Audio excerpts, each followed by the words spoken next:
হাসিনা দিল্লিতে নির্জন বাড়িতে আছেন, সুযোগ নেই বাইরে যাওয়ার। 5ই আগস্ট দিল্লির হিন্ডন বিমান ঘাঁটিতে হাসিনাকে বহনকারী বিমান অবতরণ করে।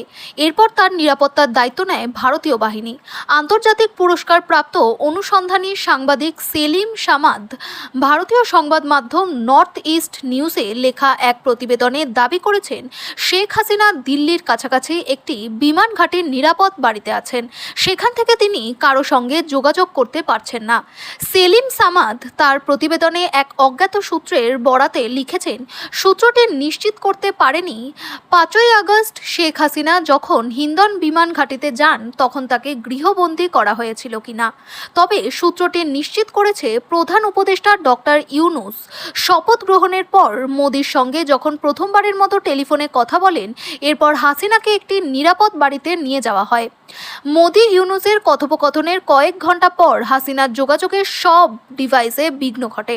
এরপর থেকে তিনি আর কারো সঙ্গে যোগাযোগ করতে পারছেন না। সূত্রটি আরও জানিয়েছে, হাসিনার ওই বাড়ির বাইরে যাওয়ার অনুমতি নেই, এমনকি ঘাটির ভেতর সেনাদের জন্য থাকা একটি সুপার শপেও যাওয়ার সুযোগ পান না তিনি। অথচ তার বাড়ি থেকে সুপার শপটি হেঁটে যাওয়া যায়।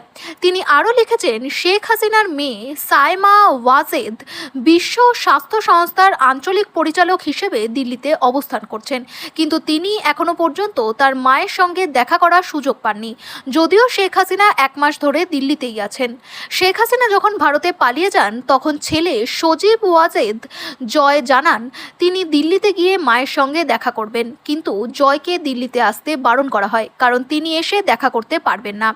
এছাড়া হাসিনার ফোনের সংযোগ বিচ্ছিন্ন করে দেওয়া হয়েছে, ফলে পরিচিত কারোর সঙ্গে কথা বলতে পারছেন না তিনি। হাসিনাকে যে নির্জন বাড়িতে রাখা হয়েছে সে ব্যাপারে তার ছেলে মেয়ের নিরাপত্তা স্পষ্ট।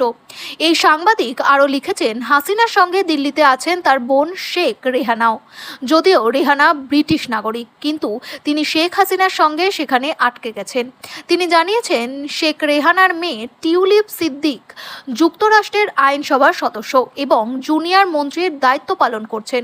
তিনি যুক্তরাষ্ট্রের সরকারকে তার খালা হাসিনা এবং মা রেহানাকে সাহায্য করার জন্য কোনো অনুরোধ করেননি বলে প্রতীয়মান হচ্ছে। তবে টিউলিপ নয়াদিল্লির ব্রিটিশ হাইকমিশন থেকে কোনো সহায়তা চেয়েছেন কিনা বিষয়টি স্পষ্ট নয়।